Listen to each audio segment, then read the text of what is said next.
Gaius Julius Kaisar Octavius atau Kaisar Augustus adalah kaisar Romawi pertama dan salah satu yang paling berpengaruh. Setelah Julius Caesar terbunuh dan diberi gelar formal sebagai Divus Iulius, Kaisar Augustus menggunakan gelar formal Divus Filius sebagai frase Latin yang memiliki arti putra Tuhan.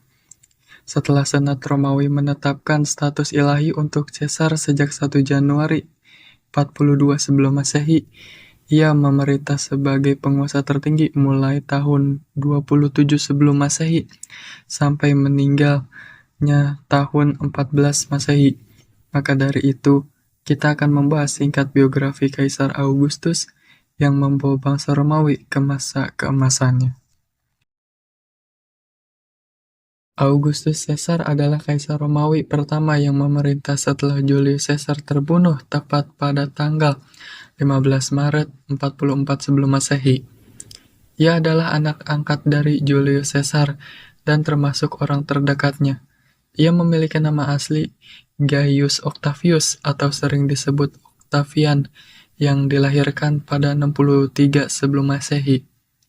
Setelah Julius Caesar terbunuh pada 44 sebelum Masehi, Octavian digadang-gadang sebagai penerusnya. Tetapi, saat itu Octavian masih berumur 18 tahun dan masih belajar. Banyak bangsawan dan tokoh politik yang mengincar kedudukan Kaisar Romawi, termasuk pula Octavian. Mereka semua terlibat dalam pertempuran sengit untuk merebut tahta Kaisar. Octavian akhirnya bersekutu dengan Mark Antony yang merupakan sahabat Julius Caesar dan memiliki pengaruh besar pada pasukan Julius Caesar. Kecerdikan Octavian ini membuahkan hasil. Bersama Mark Antony, Octavian berhasil merebut kekuasaan Romawi dan memenangkan pergulatan politik, dan akhirnya Octavian menjadi kaisar Romawi. Daerah taklukannya pun kemudian dibagi dua, Mark Antony di bagian timur dan Octavian di bagian barat. Singkatnya, pada kematian Mark Antony, mutaklah Octavian menjadi penguasa tunggal Romawi mengulang kesuksesan Julius Caesar.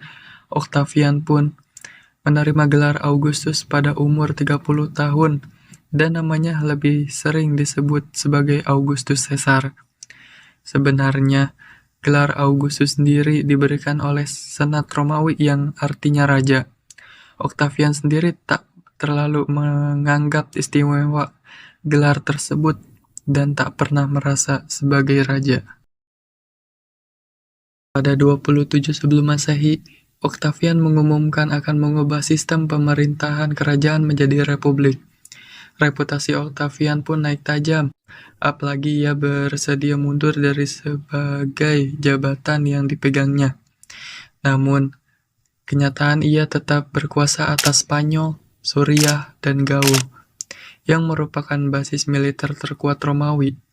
Secara teori, Romawi telah berubah menjadi republik dan Octavian menjadi warga biasa, namun kenyataannya rakyat dan senat Romawi sangat percaya pada Octavian dan memberikan jabatan apa saja yang diinginkan Octavian, karena Octavian telah berhasil merebut hati mereka. Octavian atau Augustus Caesar sangatlah piawai dalam memimpin Romawi. Ia betul-betul sangat negarawan sejati di mana ia bisa menekan pemberontakan dan menutup celah-celah yang berpotensi menjadi perpecahan untuk perang saudara. Di bawah kepemimpinannya, Romawi berhasil memperluas wilayah hingga Spanyol, Swiss, Galatia. Selain tentang wilayah penaklukan, Augustus atau Octavian juga piawai mengurus pemerintahan dan urusan sipil. Ia merombak sistem keuangan dan perpajakan negara itu.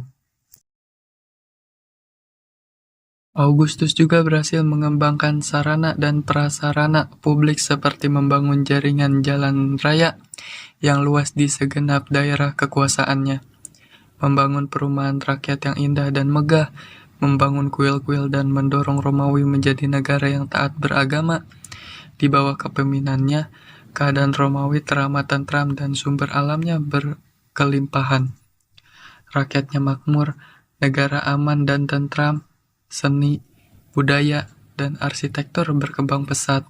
kesastraan dan ilmu pengetahuan mengalami masa keemasan, banyak penyair berbakat, serta budayawan hebat yang hidup pada masa ini, seperti Virgil, Horace, dan Livy.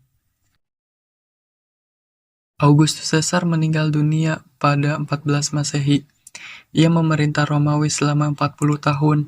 Di bawah kepemimpinannya, Romawi menjelma menjadi puncak dan pusat kebudayaan kuno sekaligus sumber dari bangsa-bangsa besar sesudahnya, seperti Mesir, Babylon, Yunani, dan lainnya.